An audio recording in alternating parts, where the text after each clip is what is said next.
Oh, freedom, oh, freedom, oh, freedom over me. And before I'd be a slave, I'd be buried in my grave and go home to my Lord and be free. Destination Freedom.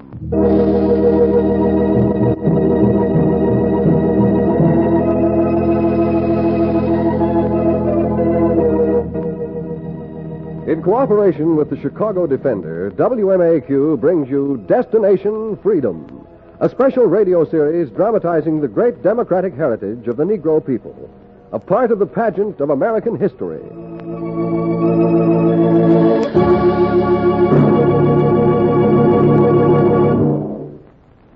The second President of the United States, John Adams, once said, "The world will never forget the noble daring and excusable rashness of Crispus Attuckus in the holy cause of liberty.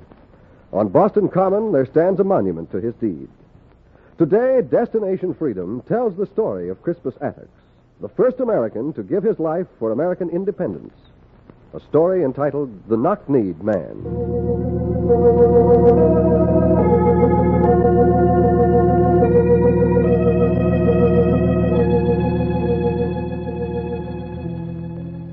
In Boston, the soldiers looked all day and half the night for the knock-kneed man. In the year 1770, when a king wrote the laws of the land, they looked for the knock-kneed man. In Virginia, young Tom Jefferson had just passed the bar. In Jamestown, a slave ship docked with half its cargo dead. In Boston in 1770, freedom was a whisper, while the soldiers searched for the knock-kneed man. In the main square, Captain Cox surprised the guard. Guard. Who's there? Well, have you seen him?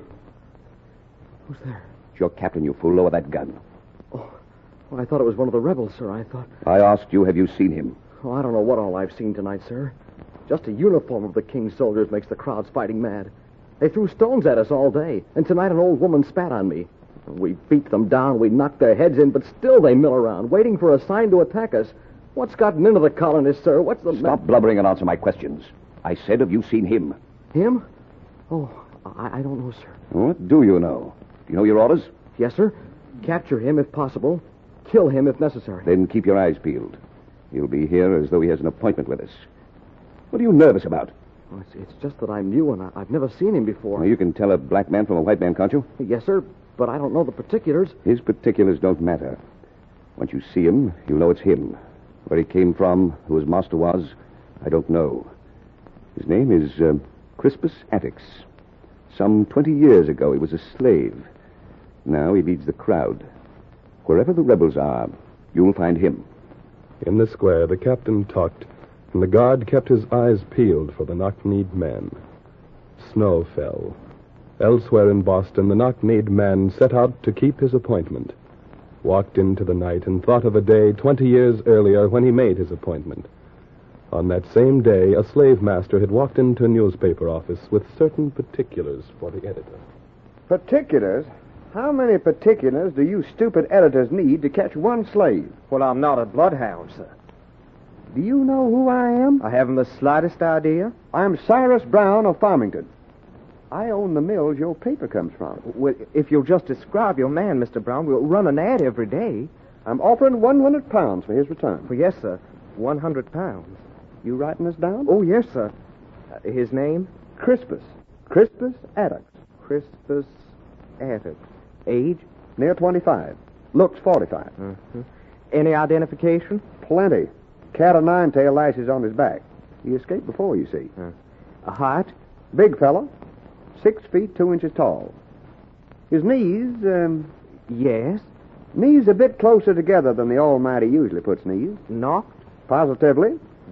Now, he wore a gray cap, checked woolen shirt, bearskin coat, had on my brand new buckskin buckle-toed shoes. If he's not wearing brown stockings, he's wearing blue. Only had 2 pair. In a month, the gray cap was black with mud from the ditches. The shoes wore out, and the knock-kneed man went barefooted. In the New England hills, he staggered, slept, stole, fought, pushed ahead while dogs barked and hunters called. Catch him! Hurry up, catch him! 100 pounds reward! 100 pounds! 100 pounds. Ted, get my gun. Get my gun. He can't hold out long. Keep looking. He can't hold out long. He went down by the Quaker's place. Yeah, travel that way. Look, he's firing. You can tell by his footprints. Hurry, men, hurry. Oh, no, he went this way. This way, Dad. Forward, please. He went this way, he went that way, he ran, he walked, he crawled. Then the knock-kneed man staggered into a barn, dropped down on the soft hay, forgot the dogs, masters, whips, fell asleep, and slept on while the cock crowed, and while a girl came near singing.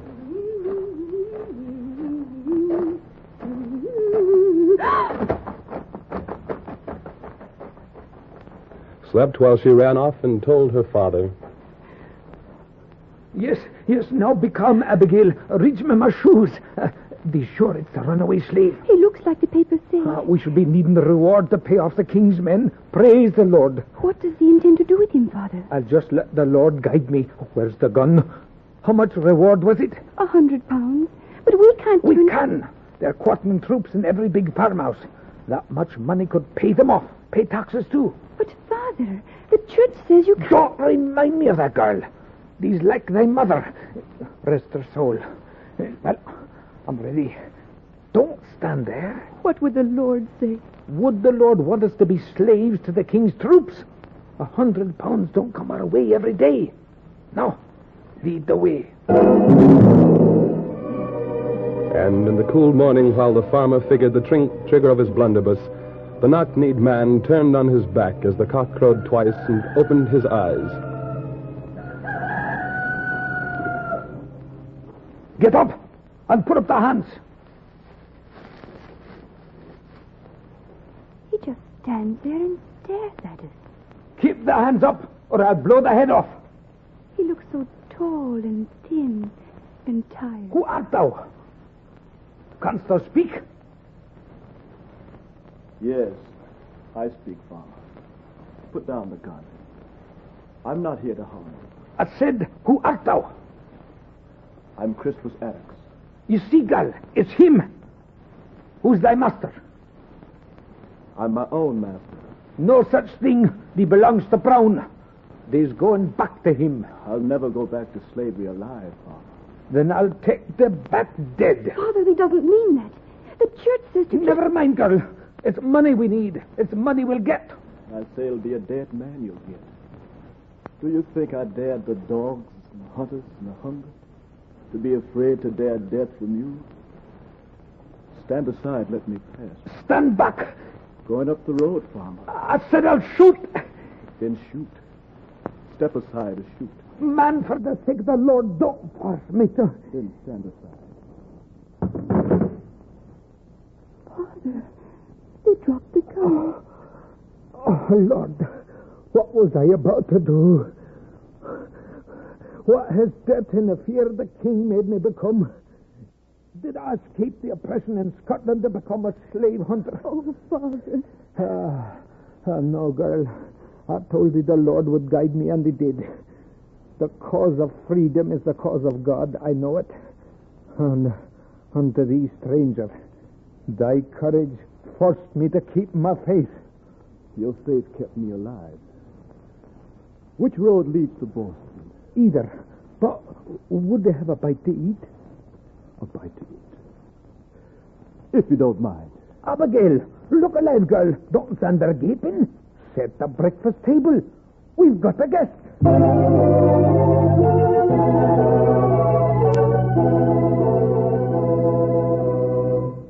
The farmer fed a guest who was hungry for more than food. In New York, the people burned the image of King George. In Boston, a whaling ship skipper looked for sailors. Near the Quaker farmer's house, a British captain was on his way to quarter his troops on the farm. Inside, the farmer and the knock-kneed man spoke of ships and sailors. It's on the sea where they can be free, man. Head for the docks of Boston. Do as I tell you. Is the sea free? Oh, for some it is. Find my brother Angus. He's skipper on the whaler. Tell him I sent him. Is he sending him to Uncle Kirk? Mind your manners, Abigail. Attucks will be wanting another glass of milk. Yes, Father. You think he'll take me on? Might as well try. It's a rough crew he's got. But thou can take care of thyself. Father, Yes, Abigail? soldiers are coming up the walk. Soldier? The king's soldiers. There's a captain in front. Are they looking for Attucks? No. No, not this time. No, it's for me. Why, Father? Open in the name of His Majesty. Open in the name of the King. Let them in, Abigail. I know what they come for. What art thou going to say to them? The Lord will tell me what to do when the time comes. Let them in. Yes, Father. You needn't hold me out and hide your valuables, farmer. I am not here to rob you. Then what art thou here for? Answer questions. Don't ask them. We need your farm to quarter the king's troops. Quarter the king's troops? Is there a war? There's no war, but there are rebels and radicals agitating against His Majesty and his laws. Our soldiers will see that taxes are paid and the laws are carried out. You'll quarter some of them here, unless you can pay for their upkeep elsewhere. Now, if you had 50 pounds... 50 pounds. 50 pounds. Don't stand there mumbling, Quaker. You have money hidden, I know it. How else could you afford a slave? He's not a slave. Well, then who is he? He is the only free man on my farm. To be free, the man with the knocked knees left the farm and the soldiers behind. He left with his head full of dreams and his heart pounding for the new, free life. He left knowing that there were other men enslaved besides himself, other chains, other whips, other slave owners. He came into Boston and looked for a job on a whaler. Is this Skipper Kirkland's boat, sailor? Yeah, but we ain't taking on no stowaways. I'll be off. All I want is work, sailor. Work? On this ship? You hear that, boys? Tenderfoot wants to work on the toughest ship on the sea. So get going while the going's good. Here. What's going on? Here? This here man comes aboard, sir, says he wants work. Well, has the king passed a law against that? What do you know about the sea, mister? Only what your brother said. That it's free to some. Free, he thinks. He's never heard of the king's blockade. Quiet, men, quiet. We need a sailor, and if a kin of mine sent him, he must be good. You know, we're a whaling ship, man. Winters are tough, works hard. Are you up to it? I'll make it. See here, Skipper, where'd he come from? He just walked out of nowhere. That's what I'd like When to know, did we Skipper. started asking men where they came from? Did I ask you what prison you escaped from, Tom? Did I ask you why you signed up, Dan? You, Joe? Andy? If the new man can stand the work he's on, I'll ask for no pedigree. Only the usual question.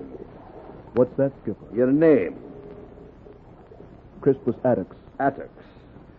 On what side do you place your loyalty? My loyalty? Aye, with the king or with the colonies? That depends, sir. On what? On what side there'll be freedom for me. Fair enough. Mate, sign him on. You'll find the townspeople love us and the king's men hate us. We're a clannish crew. If the men like you, thumbs up. If they don't, there'll be the devil to pay. Now you'll be needing an outfit. Mate, fetch Attucks a pair of pants. As you say, sir. You've had a rough time of it? I won't deny it. You got those pants, mate? Here's something that'll fit him, sir. Well, we'll just measure and see first. Stand up straight, Attucks. Hold your legs straight, man, so I can measure you. Yes. Can't you stand straight? I am standing straight, sir. No such thing. Are you trying to make a fool of me? Why, Skipper, no wonder he ain't standing straight. He's got knock knees. Got what? Knock knees. Hey, boys, take a look at these knock knees. Well, bless my soul, he stands like an ex, he does. Hey, mate! Look! Then the knock-kneed man looked down at his own legs, and he, too, began to laugh. The laugh rolled out across the docks. The laughter rolled out and tied the men together. Laughter rolled out in the grog shops, in the town square, in the streets. It rolled out on the ships during the long, cold nights. For 20 years it rolled out while the king made new decrees. It rolled out when the British captain came aboard the whaler and shouted, Stop laughing! Stop laughing! What are they laughing at? My men always laugh when they work together, Captain. Huh? But there's a strong bond between us. Now, there's more than a bond between you. There's rebellion in your brain. I'm here to see that it doesn't spread to other ports. By orders of the king, you and your merry men will remain in dock hereafter. But you can't do that, man. I can do that and more. Furthermore, one of your sailors has been seen demonstrating against the king's decrees. Will you call him? I have 40 sailors. You have one Negro sailor. Will you call him? What do you want with him? Call him before me. Very well. Attuckus. Skipper? Captain Cox wants to see you. So, you're the one we see with the crowds and wherever there are agitators against the king. Tell me, what do they talk about that draws you to them? They talk about freeing themselves from the king, don't they? They talk about revolt. Yes, they talk about freedom. So you're not afraid to admit it. And what do you do? I listen. I listen and look. I believe you do more than listen. One act, and you'll be hanged. Remember that. We'll look for it. As for you, Skipper, keep your men in port. You hear that? I hear it, but we'll petition the governor against it. Every sailor in Boston will fight this blockade. And if the governor doesn't answer you? We'll take our case to the king if necessary. And if the king doesn't answer, Skipper? Perhaps then we'll give our own answer, Captain.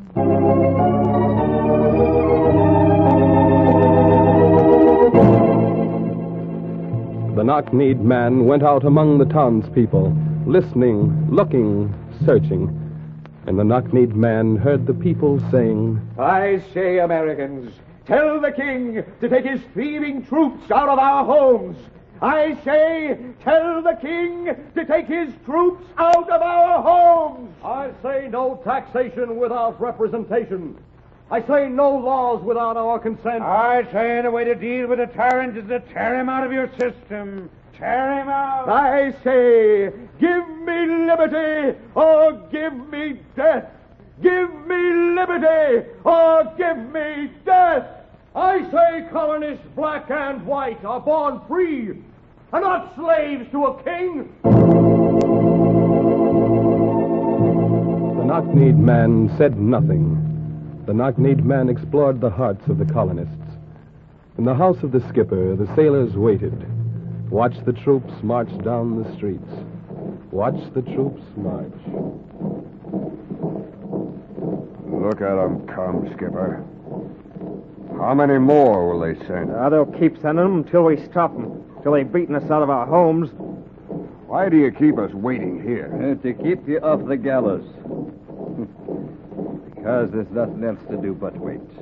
Until the governor answers us. And why doesn't Attuckus wait with us?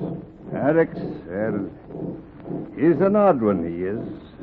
In New York last week, in Jamestown, in New Jersey. Sizing things up, he says. Like he's searching for something. Always searching. We can stop his search now, Skipper. The king's men have found us again. Well, open the door. We've done nothing wrong. Open the door, mate. Aye, sir. Well, Skipper, what are your men plotting now? What do you want with us? Why can't you let us alone? It's you who sent for me, Skipper. We sent for you? You petitioned the governor to free your ship. Oh, of course. My men are at the door. Obey my orders. Will you stand, Skipper, and receive your answer? Of course. But what is it? That's your answer. Now you know what the governor thinks of you and your petitions. Of you and your rebel sailors. Rabble like you roam around the streets yelling freedom this, freedom that. Tonight, keep your rats in their holes, or there'll be a massacre in Boston. Now, do you want to take your petition higher to the king? No.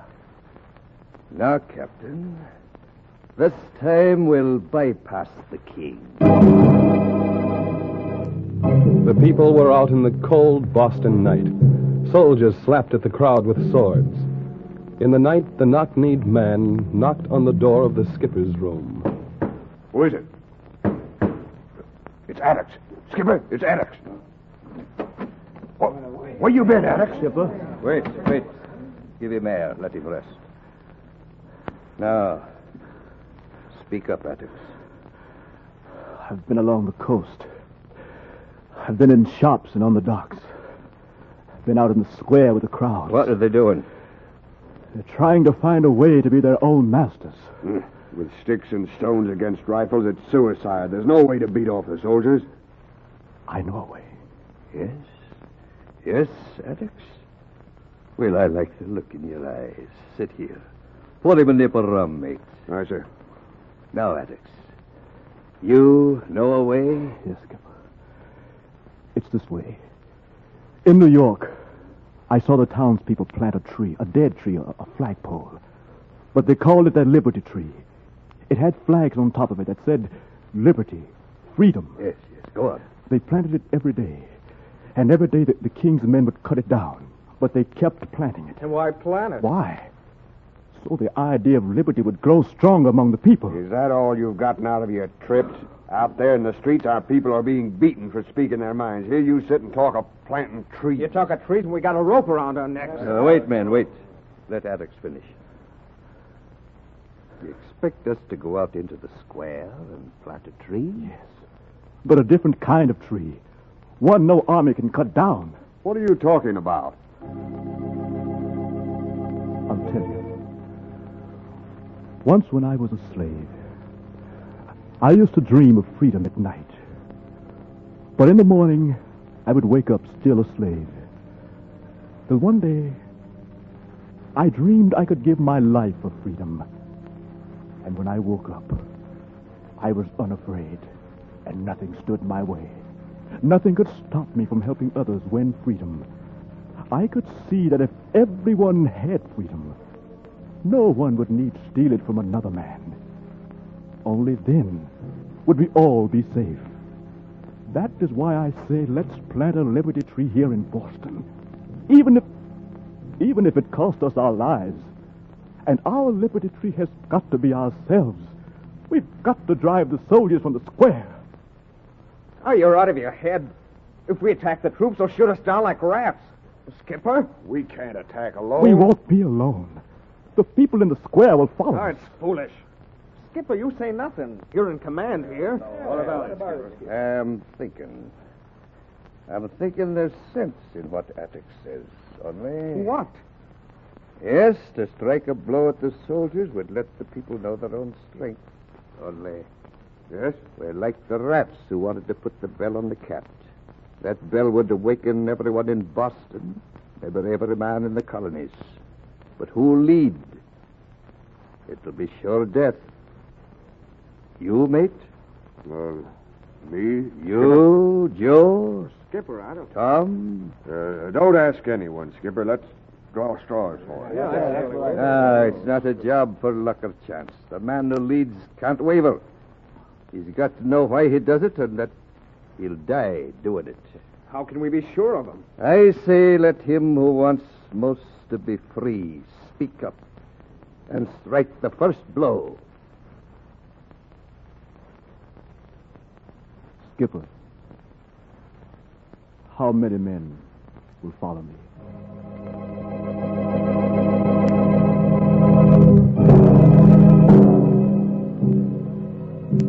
10 sailors followed the man with the knocked knees out towards the Boston Square. 200 townspeople followed the sailors while the king in London drove to a banquet. In Boston, the captain saw the crowd and the man with the knocked knees and warned the guard. Guard, he's coming. Call the platoons together. They're ready, sir. Where is he? They're leading the crowd, coming this way. What should we do, sir? Warn them. I'll warn them first. Go back to your homes or be shot. He just keeps coming toward us, sir. He's waving on the others. Go back or I'll order the men to fire. He still comes, sir. Look, he's taking a gun from a guard. For the last time, Attucks, in the name of His Majesty, your Lord and Master, I come back and tell your king we are own masters. Tell him. Fire! Tell him we're free men. He's down, Captain. He's down, but the people still pour over the square. Look, he's raising himself. Go on. You want to be free. Strike the first blow. Slid under the crowd. In his head, he heard a cock crow twice.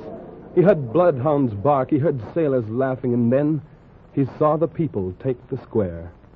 The man with the knocked knees had struck the first blow.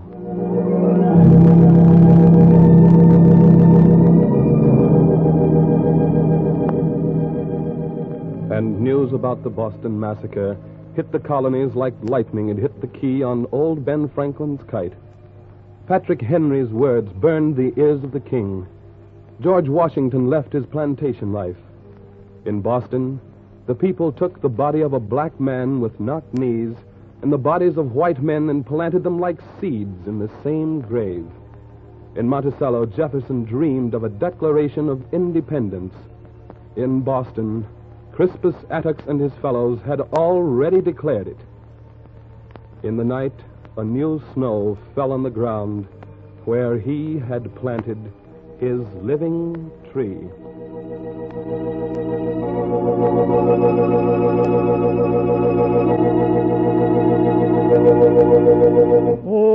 Oh, freedom, oh, freedom, oh, freedom over me. And before I'd be a slave, I'd be buried in my grave and go home to my Lord and be free.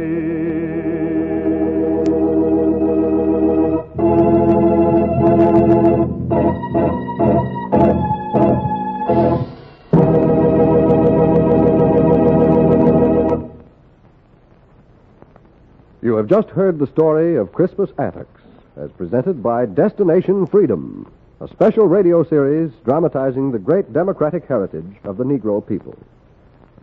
Destination Freedom is brought to you by WMAQ's Department of Public Affairs and Education and the Chicago Defender newspaper.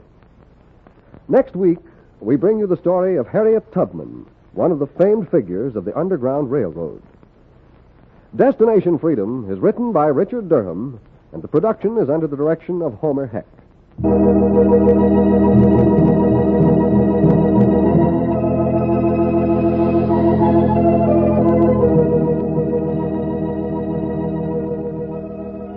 The role of Crispus Attuckus was played by Fred Pinkard, the narrator by Arthur McCoo, the captain by Donald Gallagher, the skipper by Jess Pugh, Abigail by Janice Kingslow, the Quaker by Arthur Peterson, the mate by Maurice Copeland, the guard by Charles Mountain, the editor by Marvin Peisner, and the singer was Greg Pascoe. The special music was composed by Richard Shores and played by Elwin Owen and Bobby Christian. And this is Hugh Downs inviting you to be with us again next week for the story of Harriet Tubman on Destination Freedom.